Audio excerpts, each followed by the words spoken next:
Thank you for being timely and being patient with us. Hello, this is Gabrielle with There are nafcm. 9 other callers on the call. Gabrielle, can you hear me? I can hear you, Andrew. This is Gabrielle. Okay, I can hear you. Thank you. We're making progress. Okay, how many do we have on? It looks like we have about 9 people with us already. So thank you, everyone, for your patience. We're going to move forward with the conclusion of our presentation, the cost of unmanaged conflict. Ideally, we've got a bit more of our sound issues taken care of. If you have any questions, raise your hand or use the chat tool to be in touch.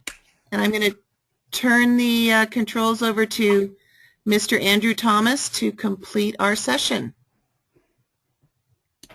Thank you. And to double check that everyone can hear me just fine? Yes, I can hear you. Yes. Yes. Great, Yeah. great. My apologies for the last session. I understand the video clips did not come through clear. I'm not sure how we can address it. Hopefully, if we have an opportunity to do it again, we'll have an opportunity to address that. And I think the video clips are really key to the presentation. But at any rate, let's just go forward. A quick recap of our last session was to just kind of lay the foundation of what was going on, what was happening here in the city of Sanford. And I talked about the 44 days. And those 44 days was referencing from the date of the incident, which was the 26th of February, up until the arrest of George Zimmerman, which was really kind of the key period with the rallies, the march, and the protests and the demands that was being made. Okay. Gabrielle, you there? Yes, I'm here. Okay, I've got just got a note that came through, and I was wondering if you sent that. It says I'm the presenter. So I'm okay. You are the presenter. Okay, I'm still going forward then. Thank you. Okay, so with that, I'm going to pick up on the next slide. As you see up on the screen right now, it talks about in terms of the protests going on around the country. And actually it wasn't just around the country. Those of you that can recall that it was pretty much kind of international, because we found that there were protests taking place, in the United Kingdom and throughout Europe as well. I was really surprised at how widespread the issue around Trayvon Martin was and grew. So let's move to my next slide here, if I can get it. One of the strategies that we had to deal with is because of how widespread the issue was, is the number of phone calls that was coming into the city switchboard. It basically overloaded and jammed our switchboard. But that was one of the strategies that was planned at that time in order to get a response from the city, which they thought the city held the key to making an arrest, which we didn't, was to overload our system. They did that with our phone system. Our phone system is tied into our computers here. And we had this series of emails. And I'm in the city manager's office, that it was nothing. We had 9,000 emails that was jamming and slowing down our system. So it did make day-to-day business a little difficult. But again, that goes back to the strategy that that not only this community, but in terms of the momentum that was gathering worldwide. We were getting calls from all over, as well as having media from all over.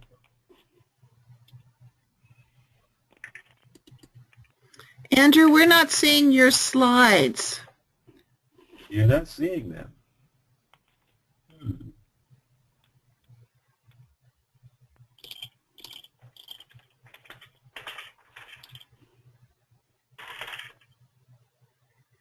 Is the slide up now? No.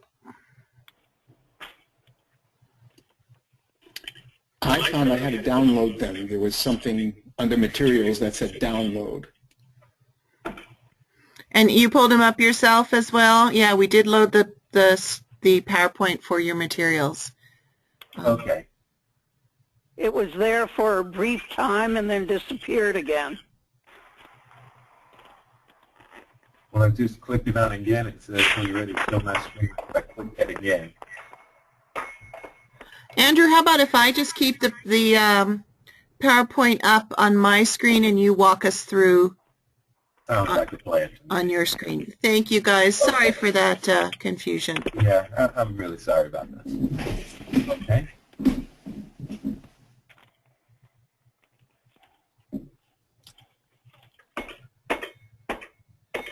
Okay, am I looking at your screen now, Gabriel? Yep, we've got slide 27 up right now.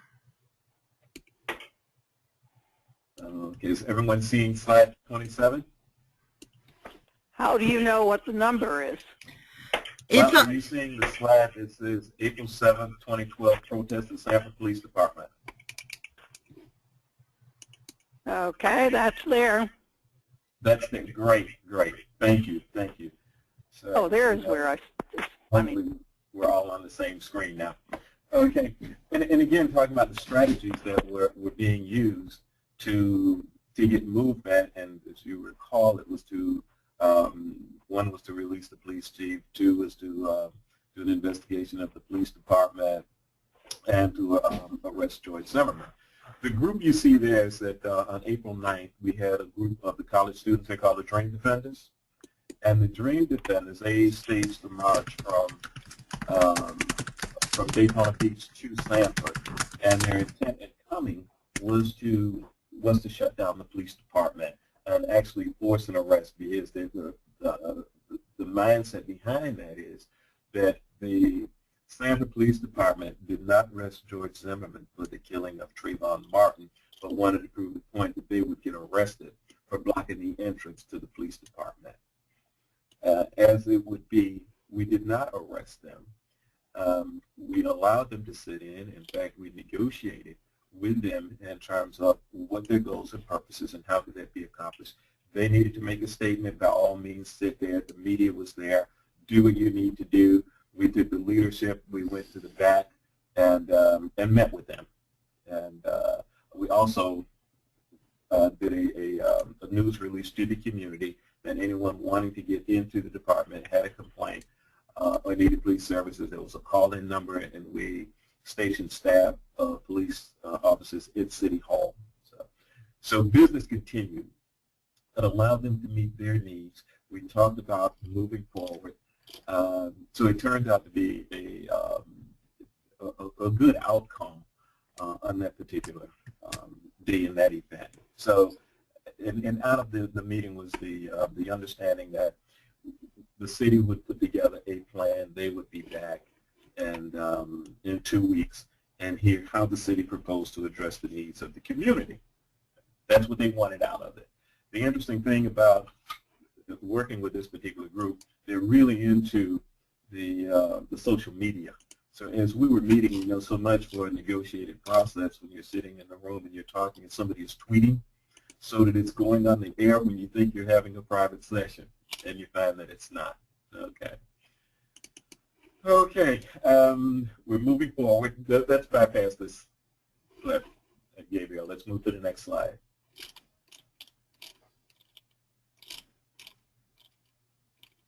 Can we move to the next slide, please? Okay, keep going.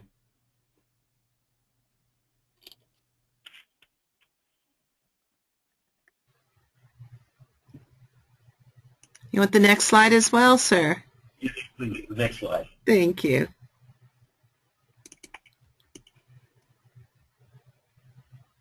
Okay.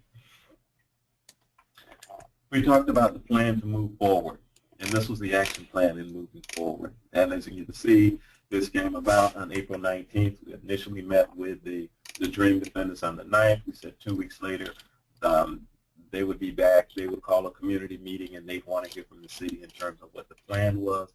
We had a community meeting on April 19th at one of the local churches in the community, and we presented the plan.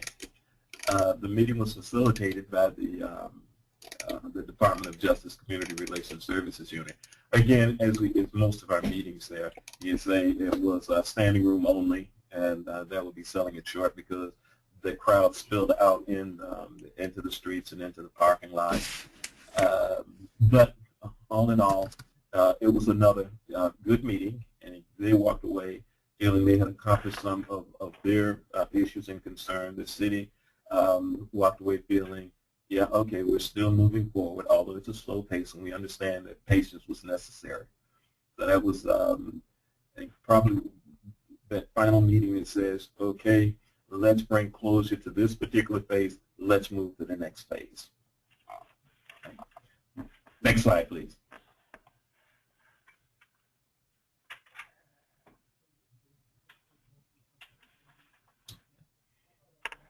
As you can see, at that meeting, we talked about the demands that had been presented to the city by several groups. One of which the Dream Finders, when we met with them, and I report to the community, is to say, here's what we've been asked for over these past, month and a half.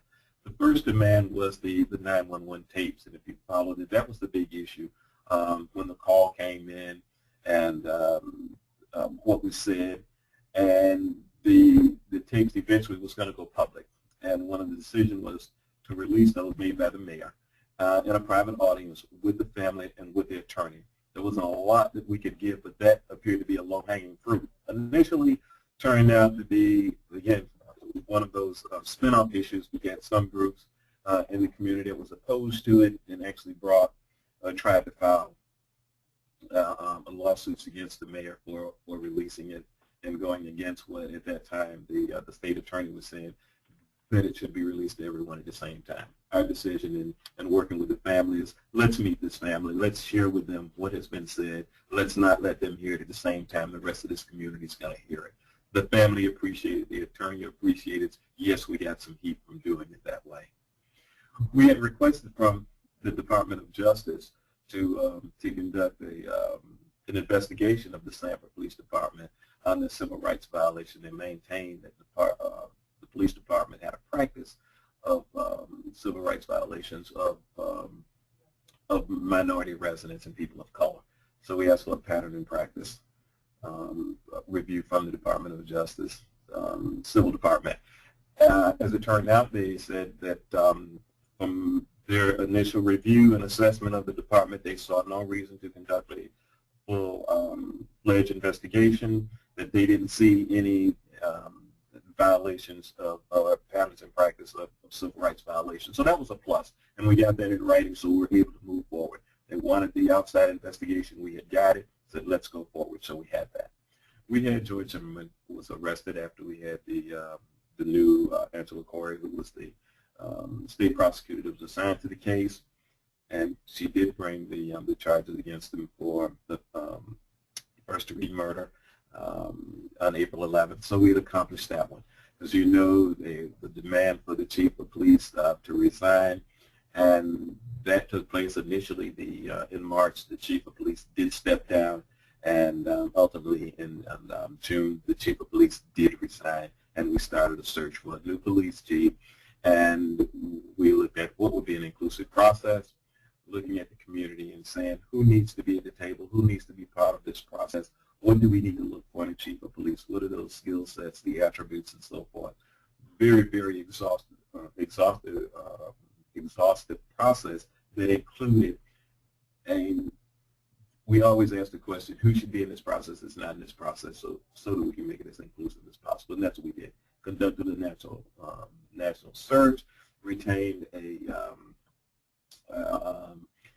recruitment firm to do it for us. We stood back, they worked with the community. There was a series, in fact, I think about it going through it.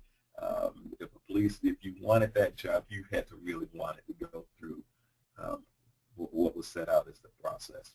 We developed a plan to reunite and move the community and the city forward, and that was called, we called it Many Communities with One City and Moving Forward. Just as we thought we was moving forward, we got the next slide, thank you. We hit the issue, and this is in July now, because mind you, George Zimmerman was arrested in April. we're moving along. We're having community meetings. We've got the police chief search going. In July, we hit a glitch. The community had started a memorial, a curbside memorial, which is, we realize is pretty much kind of a national issue that's been going on, so we started looking at it. Well, the problem we had with the memorial is that the memorial, the curbside memorial, was set up outside of the housing complex where Trayvon was shot. It began to impact, because they own these condos and so forth, their market value. There was a school across the street. It was creating traffic, people going down the street the wrong way. So that became an issue, and the city had to take steps on it. We removed it from its original site. That stirred up a whole other set of issues within the community. But again, we continued. We had community meetings. We had conversations and dialogue, and in terms of how we could work through it. The items that was there, because with the rain and with the heat, got mold and mildew and so forth, it became a hazard. Those that we could save, we moved to the museum and contacted the family and said, what would you like to happen with it? Okay, next slide.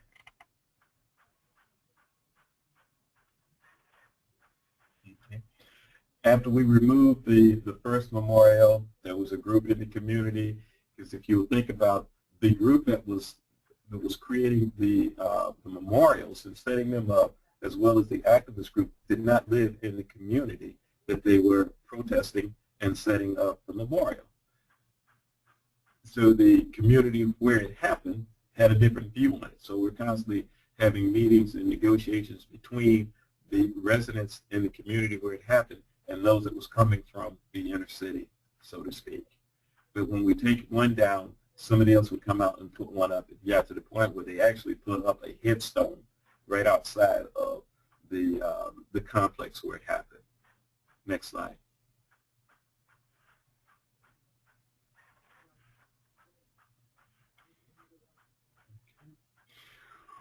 And again, it just goes back into the city and its approach to dealing with this, being very open and transparent, and lots of communications, conversations, and dialogue. We call for a community conversation. There's a video, but let's not show the video because I'm sure it wouldn't come through and you wouldn't appreciate it. But again, so they show the efforts that the city went to keep everybody in the loop, that we wanted to hear what the concerns and any suggestions that they may have in terms of how do we deal with this? How do we deal with this so that's respectful of the Martin family? And we also have to respect that we have a neighborhood here that has some concerns as well. So there was a series of community conversations and dialogues around curbside memorials. And to the point where the city removed all curbside memorials that was in the public right-of-way throughout the city until we came up with a plan. So it wasn't like we were just targeting the Trayvon Martin, but all curbside memorials were removed. Next. Next slide, please. Ultimately, the community, through community conversations, decided that they would move the memorial from where it was at the retreat, and a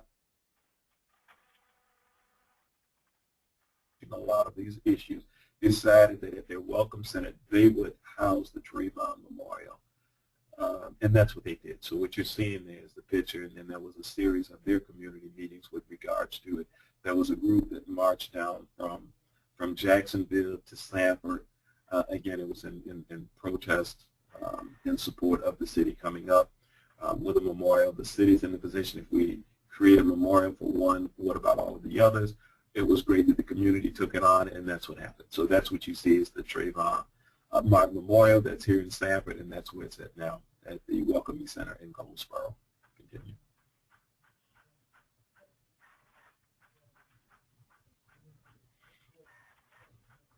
Okay, here we get into what I call is the untold story. When the Trayvon Martin situation occurred, it's like the onion began to peel off the leaves and the skin, and it exposed a lot of underlying issues. You see two communities here. One with the lights on the riverfront, that's downtown Sanford. That's what you saw when I started. What you see on the other side is historical Goldsboro, and historical Goldsboro was one of the and in fact, it was the second black African-American incorporated city in the state of Florida.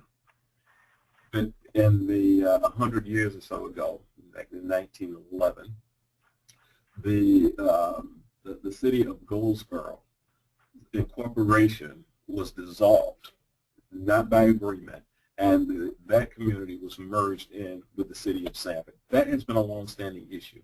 You had the city of Goldsboro, which had its own mayor, post office, its movie, it had its main business district, but because the city of Sanford was locked and could not expand and grow because Goldsboro sat to the west of it, you had a lake that's to the north, and you have marshlands on the east. So if the city of Sanford was going to grow, it needed the right to the city of Goldsboro. So Tallahassee, in his wisdom, decided to dissolve it and turn it over to, as I said, that's been longstanding. Next slide, please. So when I talk about the underlying issue, that was the underlying issue there, is that long-standing racial divide between the city of Sanford taking over what was historically, traditionally, an all-black community, and they have not have received their fair due and justice as they move forward. So you can see the city of Sanford was incorporated in 1897. Goldsboro was incorporated in 1891. It's the second, as I mentioned, African-American incorporated municipality, well-established schools, and they have those churches that are still standing. And the one you see there, Allen Chapel AME, established in 1893, was considered ground zero during Trayvon Martin. So as you saw the pictures there, it was organizing the church that would have been Allen Chapel, which has a long-standing history. Some interesting dynamics that we had to deal with that surfaced as a result of Trayvon is Sanford is the county seat of Seminole County. Seminole County is the third highest median income per household county in the state of Florida. Okay? Then you have the city of Goldsboro, which has an extremely high poverty rate. Sounds probably very similar and familiar to what you're hearing coming out of Ferguson these days. Okay? Sanford was considered the celery capital.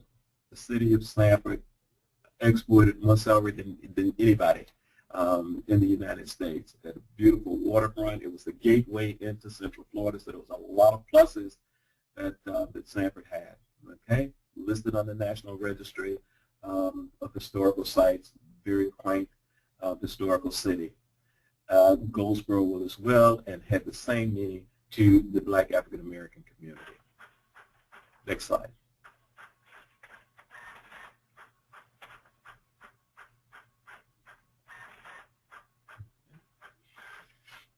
This is to give you a couple of pictures of what Goldsboro was like.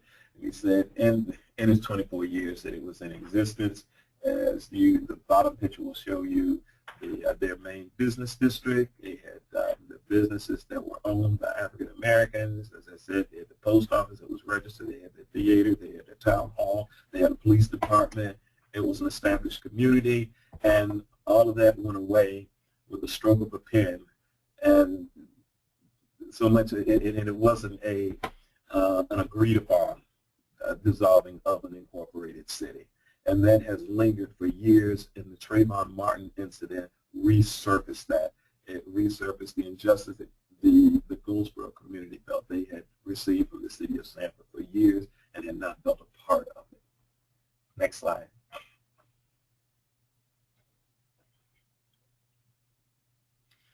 Again, talk about the demise, and it gives you, there's a picture there, hopefully if it's large enough and you can see, you see the star in the city of Sanford. If you look to the left of that, and that would be the community of Goldsboro. To the right of it, you're seeing what was then Sanford proper. Okay, can we move to the next one?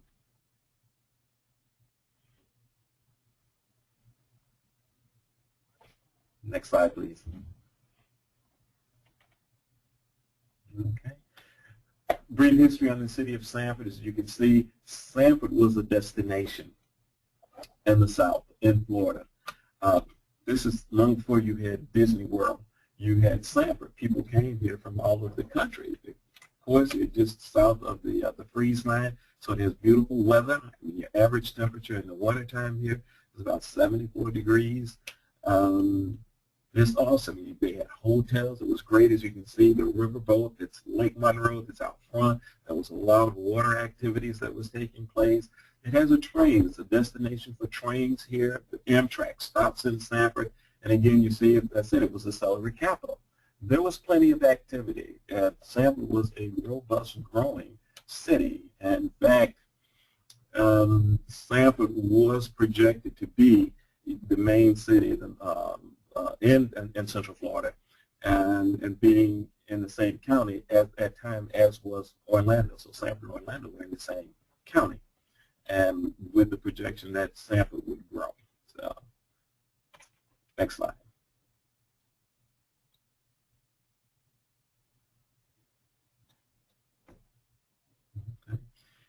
And again, just to give you some pictures of what Sanford looked like, you're going back and you see 1910 trolley cars going up and down. You got again, a robust economy was on the move. You see the train station there in 1885, very nice, and it was the largest train station in Central Florida. It was a point of destination. So there was a very strong history in the city of Sanford. Next slide.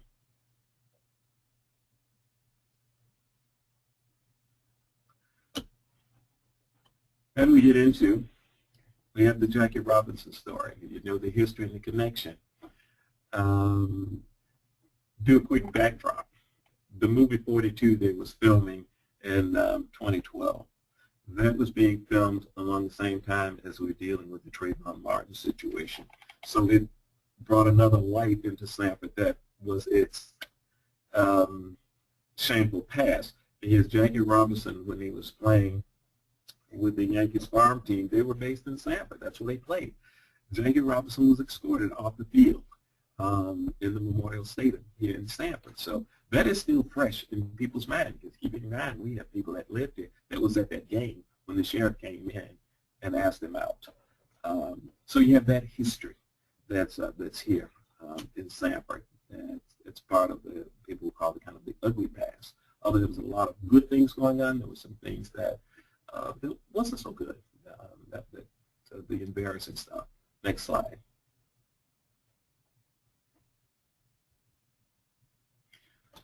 And also, during the late 40s and into the 50s, as I said, you had the Jackie Robinson situation. We also had the Harry T. Moore, one of the casualties of the Civil Rights Act, one of the early casualties. He was the president of the first of the NAACP in the Central Florida area. Ku Klux Klan firebombed his home. Both he and his wife died from the injuries they suffered from that. So again, Trayvon brought up all of this stuff, the ugly past that was associated with Sanford. Next slide.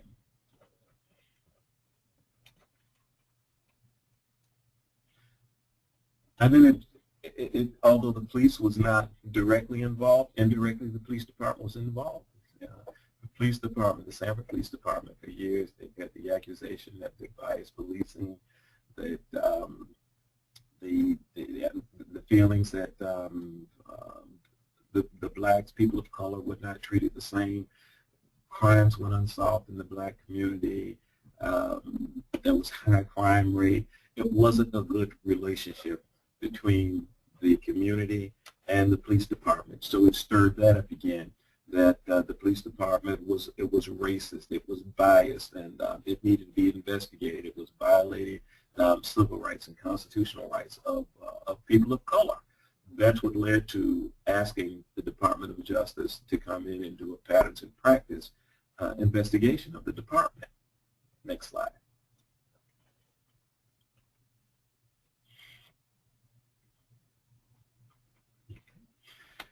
And here you see science that was very prevalent in the city of Sanford. And some will say these went into the 1970s, that there was at one point a school desegregation, a decree to desegregate the schools, and this was into the mid-'80s. So the community maintained that a lot of what you see that was related to the 50s. It was related to the Jim Crow laws and so forth.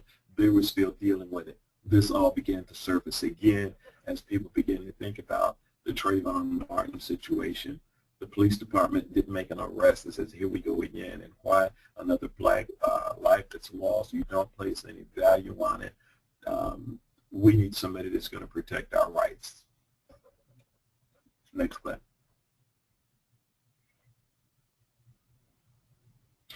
Then we talk about the unresolved conflict.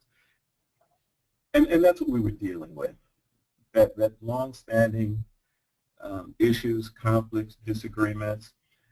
We talk about they surface, they go underground, and they resurface. All of this stuff went underground. All of these issues, they're concerns about the police department, they're concerns about the Jim Crow, they're concerns about the schools continuing to be segregated long into the 80s.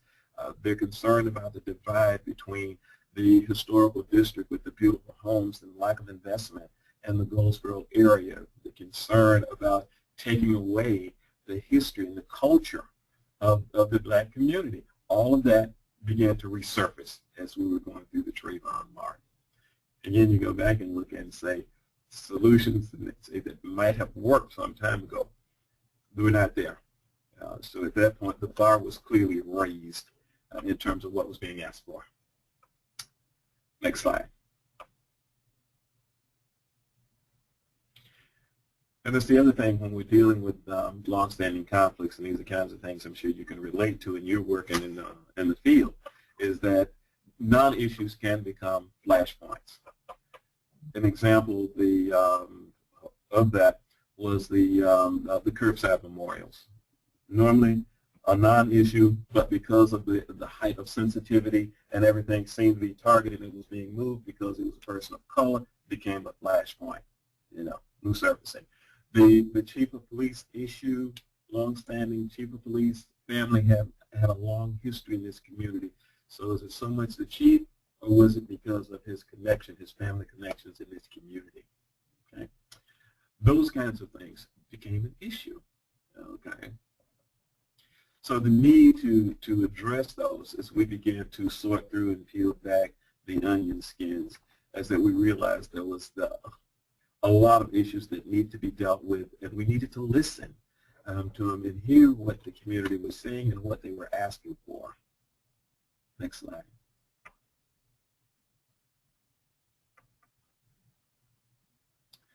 And here's the way I capture that in our conflict analysis tree. At the incident you see there in red, that represents the Trayvon Martin incident. And what we were dealing with and what surfaced out of that was, if you could see, these types of issues that had been long-standing, that had went underground, the high rate of unresolved crimes. I had heard about that since I arrived in Sanford, and that was in 2004, as I became more involved in the community, and initial work with the city and with the community was to do an assessment of the police department, and that's what I was hearing. I heard about the minimal investment of the city in the community, that the high unemployment rate that was in the community.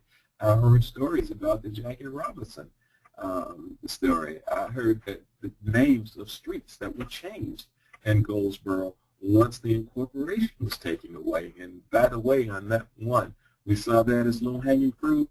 Here we can make some amends here. Those street names have been changed back. Those streets in Goldsboro were named after prominent people in Goldsboro. But when their incorporation was dissolved, the city of Sanford proper renamed their streets. Well, the city manager and the mayor said, if that's one of the things that, if that's going to be a step in the right direction in helping reunite, let's change those names. So we went after the first one was the community of Goldsboro, historical Goldsboro. That was Goldsboro Boulevard. Well, we realized over 100 years, other communities had taken the name and the way the county property appraisers, and we need addresses, so we can't give streets the same name. But we did, in negotiation with other municipalities, renamed the main street in Goldsboro, historical Goldsboro Boulevard. That went over great in the community. We had a street that, and this was an interesting one, which was Lake Avenue. Lake Avenue was named after the mayor of Sanford when Goldsboro was dissolved. The mayor of Goldsboro at that time was William Clark. So guess what we did? We renamed the street William Clark. Okay. Those are the kinds of concessions, amendments that we were making that we could, that was within our reach. Some we could not address. There was a school desegregation mandate that was still in effect. We worked constantly with the school district and reducing and increasing the racial balance in schools in the area. We had a Sherman Ware situation which involved the police department that went viral on YouTube, and he was a homeless African-American that was assaulted by a young man in the street at night at a nightclub. It turns out that the young man doing the assault was the son of a Sanford Police Department lieutenant. So that got tied with the police department. And of course, we heard about the 1951 bombing of the NAACP. All of this stuff began to come up. So this was the underlying. As we look at the iceberg, and you got the tip of the iceberg, and you see we got the incident, Trayvon, and here's the things that we're dealing with, people feeling a loss of history. There's a sense of feeling out there. The poor police, community relations, there's just an overall distrust of the city. If you were in City Hall, you were not to be trusted. The injustice that was perceived from not only the police department, but government officials. That was the effect. In trying to establish communication, discussion, you got to work through building trust. And that's a step at a time. So, next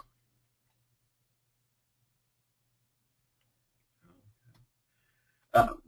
I'm not saying, Gabriel, you're out there. Do we have any questions thus far?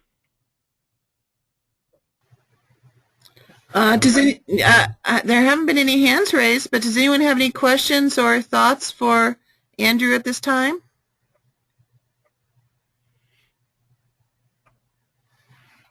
And you may need to unmute yourself if you have a question. Okay, then we'll continue. This stage I call the slippery slope. And that is, we have an incident occurs. We start the investigation to find out what is going on, what happened, who did what, or like the way we've termed it here, who did what they shouldn't have did and who didn't do what they should have done. Okay. Our experience then, as we began to try and identify issues and who's associated with those, is that you have individuals in the community, as is pointed out here, with little knowledge of process. They begin to surface as experts and begin to influence the thinking of others. Very common. So we had the organizers, as we were descended upon by groups and organizations from throughout the country that were coming in and expressing to the local residents in terms of what their issues should be and how they should be dealing with it. Then you get the different accounts of what happened.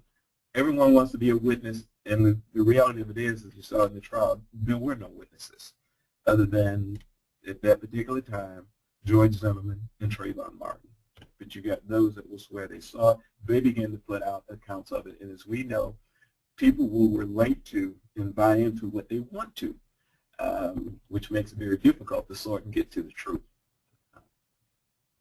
Then we have the elected officials and city staff who begin to engage in dialogue with key leadership, and a lot of it is trying to quiet, squash what the rumors are out there. There's the perception, everyone knows what the city's position on it. We don't know. And they say, we're just like the community, we want to get to the bottom.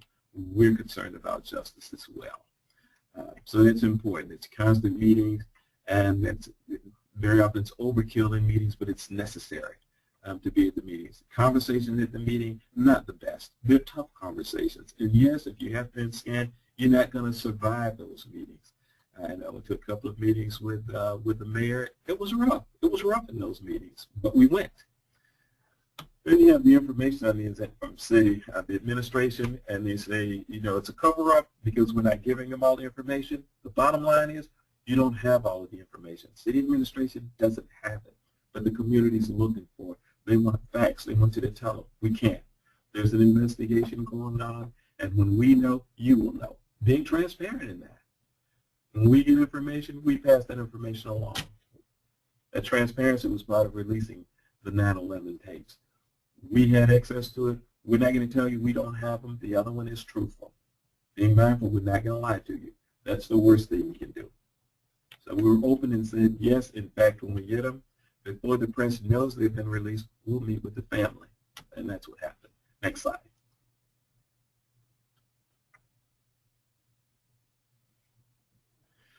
Then you have the leak of information.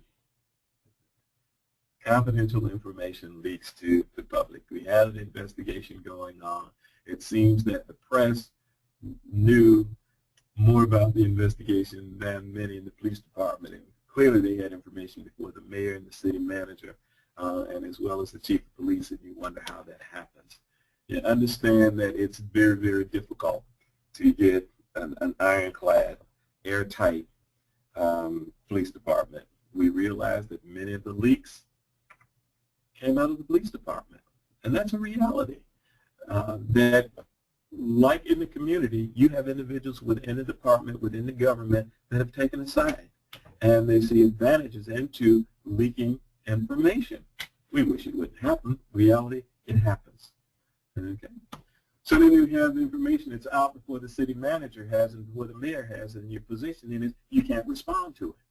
And if you can't respond to it, now you're back into creating the distrust because the appearance of a cover-up is going on. But we got it from the department. But, so, and then you get the feeling of how that goes there. You talk about the perception of the cover-up. And then they'll go and they'll call a news and press conference, and that gets put out in the news media. And, of course, now we've got the microphones. We've got the news media. They're here at City Hall asking us to respond to it, and you can't respond to what you don't know. Next slide.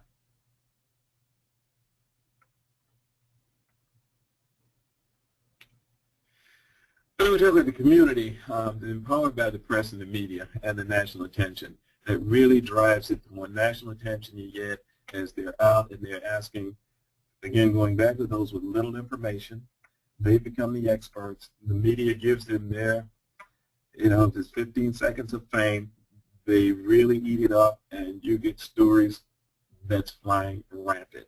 The media will saturate that community and churns up a lot of the unresolved, the old issues that are there, and also peeling off the layers of the onion skin. So you have to contend with that. That's the reality when you're dealing with these types of community issues.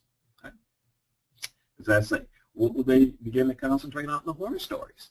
They went back and dug up 100-year-old history that people were still healing from. And it was like picking at that sore that was there and open that wound again, and it was like it was yesterday. So all of that resurfaced.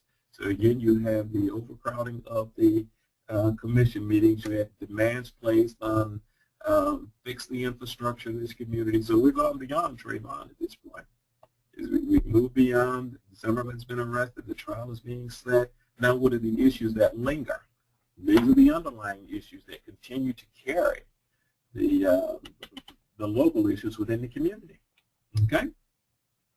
We talk about the national audience that begins to come in and support them. And it moves to the national audience come in, and very often I'm just still following up and closing out the last slide. You get your national audience that come in, they bring an agenda with them. As an example, one of the agendas that surfaced during that was the last election, the presidential election, which they had questions about, as you probably recall, the voting machines and the voting process and votes not getting counted. That was associated with, that was contrived, that was intended to eliminate the black votes. It was perceived as being Democrat, and it was supporting Senator Obama, who's now President Obama. So that begins to come into it. But they bring that, so now you're going to do voters registration.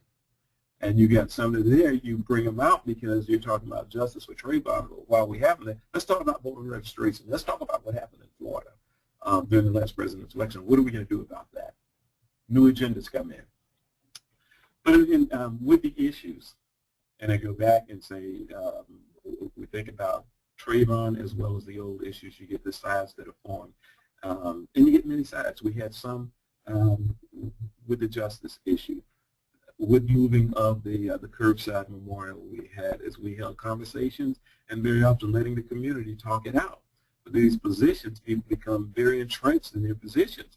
We had one that says, get rid of your chief of police. Chief Lee's got to go. We got another group that comes out and saying, if Chief Lee goes, the rest of the city administration has to go. We want him here. So now you're dealing with that. Positions. Then you have the communications.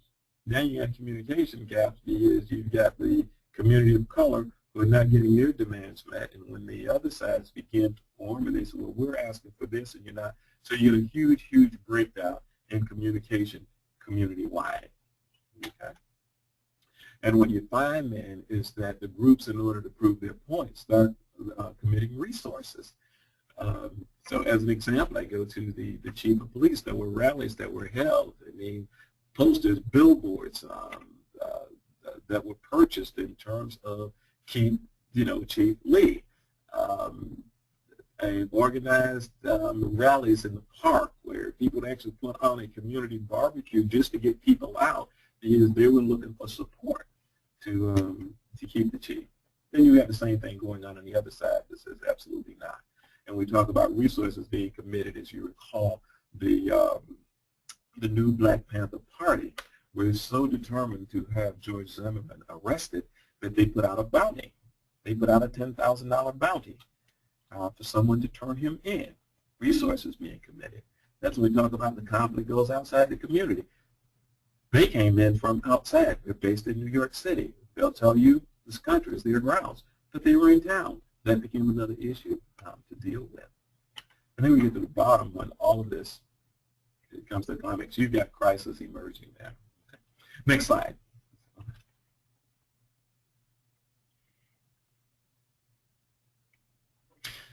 So I've probably said enough about this because as the sides begin to form, you have the community mass contact, networking with each other. You've got letters to the editors. You've got press releases going on. You've got the opinion pages. There's just a lot of the media attention on it. You can't turn the television on it. We couldn't locally, and you probably couldn't in your particular communities without seeing and getting updates on what was happening here. Meetings, and more meetings. Every night you had meetings, several meetings taking place someplace throughout the community. You can't keep track of all of them. And they create separate agendas in those meetings. Let's move on.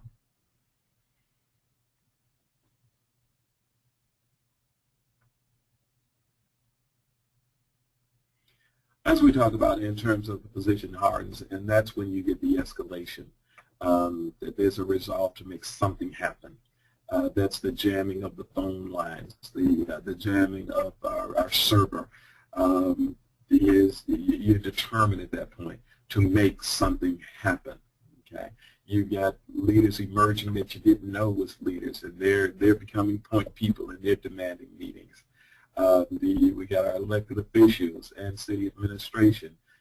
You start stereotyping them and the demonizing because we don't support the issues and the needs of the community. And we also get associated with those long-standing problems, not that any of this current administration was any place close to not only the state of Florida, but the city of Sanford when those issues occurred. Next.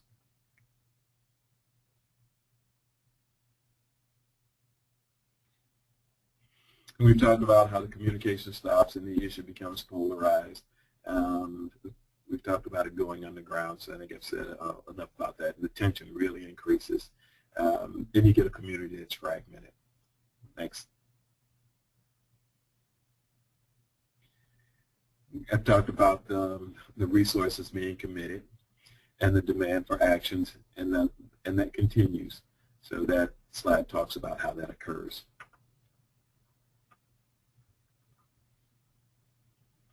Talked about the community going outside the community and looking for other resources and support powers.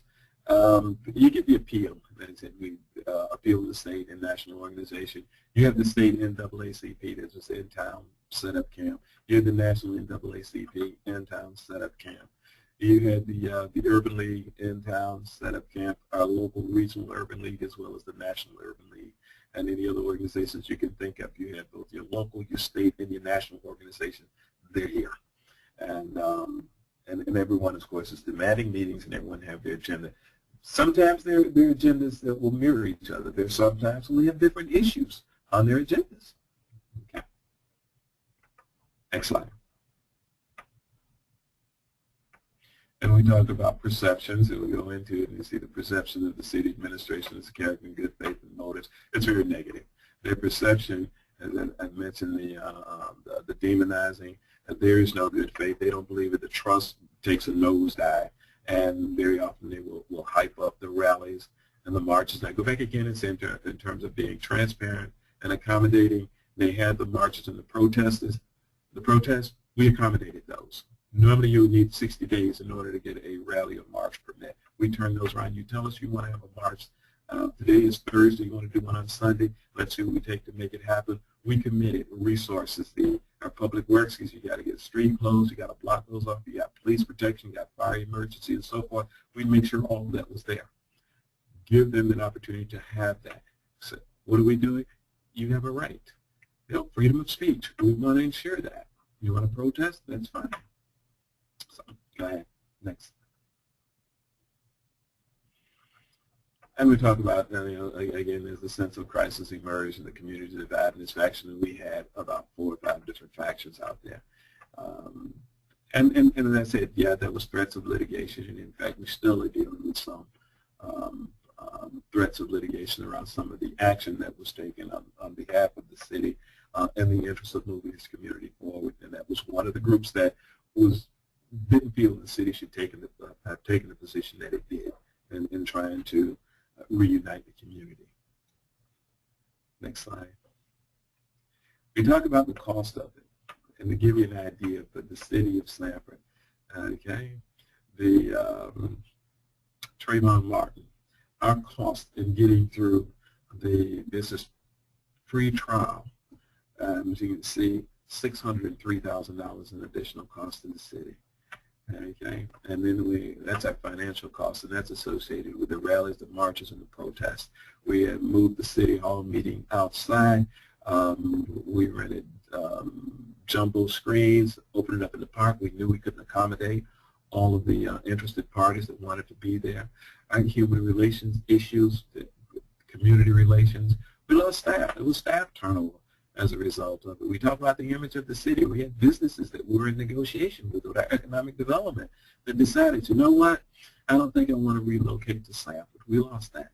The city's marketability. They said we have an international airport that people come in from all over Europe into Sanford, getting into Central Florida.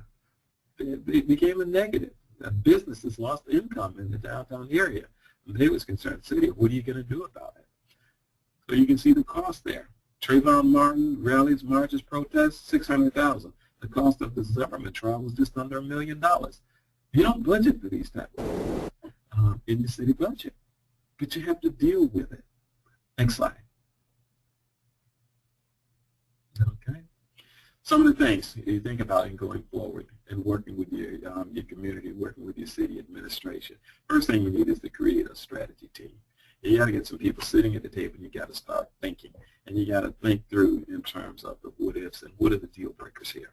And looking at, and where's the low-hanging fruit? Where can we make some concessions? Where can we give to get something? Right?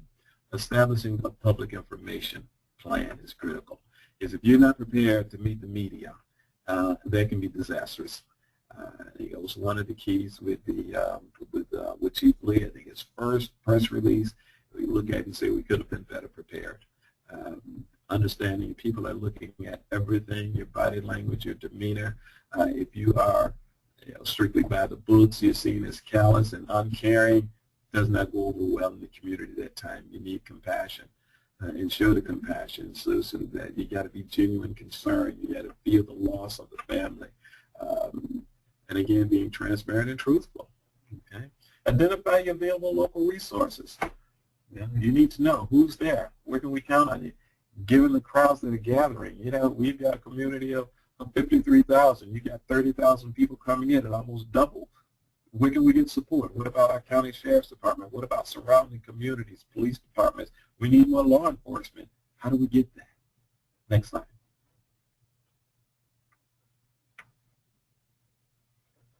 Some things that you do that we had to do in committing to, like the open lines of communication.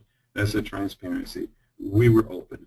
The information, if you got a broad sunshine line, law in the state of Florida. That everything's become part of public information. We also have, as you look at looking at building partnerships, who do we need to bridge and improve communication? And there were a number of groups that we needed to do that with. We're actively doing that. Recognizing that new emerging leadership is individuals you've never heard from before begin to surface as you go through it. Next slide. The kind of things to talk about, we want some patience. You got to be patient in this. We talk about creativity. You got to be creative. You have to be transparent. When we talk about multifaceted, looking for things and processes that you use in the community, capacity building throughout the community. Those are the meetings that are taking place. The community conversation, lots of dialogue. Facilitated focus groups, you're talking about. What are we going to do about curbside memorials? Let's talk about a process. So who do we want as the next chief of police? What should we look for? What does this community, what should we be looking for? Reconciliation process. Let's think about healing. How do we move forward? People have long-standing hurt, injuries from 100 years ago. How do we deal with that? So let's talk about it. So, and mediation process, a forum that people can talk. Fact-finding, what's needed. So you got to look at a number of approaches. Next slide. Okay. That's where we are. Okay, that's what we did in the city of Sanford. And in going through it, we can safely say we did not make one arrest. Meeting time, did it cost the city? Yes, you can say there was a tremendous cost. It wasn't a budgeted cost, but that cost could have been far greater. We were descended upon by groups from all over with marches. The population in this community grew. We are still, the city of Sanford is still here. We're still working on our plan. We have a series of new group sessions. We're active in the community. We've taken City Hall to the community. We want to hear on a regular basis what is going on and how do we improve that. As I said, we've renamed streets. We've got massive community development going on in a historically black community. We're repairing houses. And in fact, tonight I'll be out at a community meeting fourth Thursday of every month. I'm in the community of Goldsboro. We're working with them to rebuild that community. The police department has instituted a walk, knock, and talk throughout the city, hearing from the community, getting to know the officers, taking them out of the car, taking those sunglasses off, becoming part of the community, improve community relations. All right. Okay. That is it. I thank you. Now, any questions that you may have?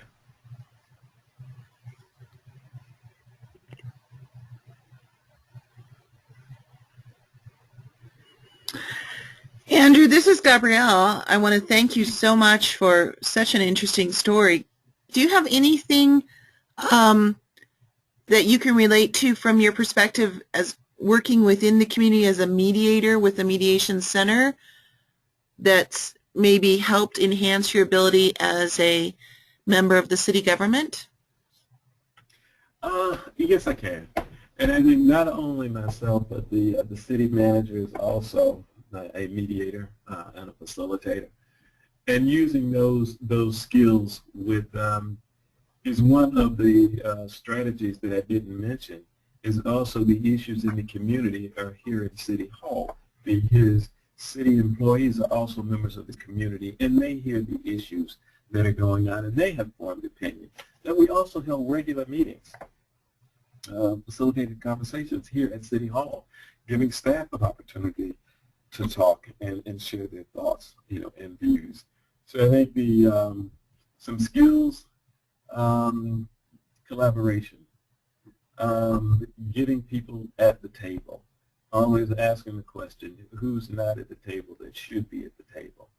And not only bringing them to the table and inviting them to talk, but listening. And once you listen, give feedback and take action. There's a follow-through. You ask for it. Here's what we've done. Let's give you feedback on that. So I'd say very, very critical is very, very good facilitation skills. Facilitating dialogue, conversation was critical. Great. Any questions from our viewers here?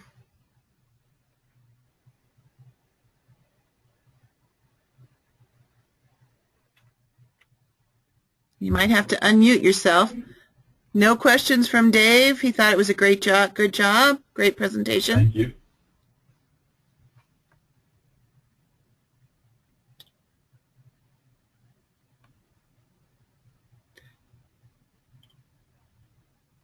And I don't know, Gabriel, if that's that last clip there.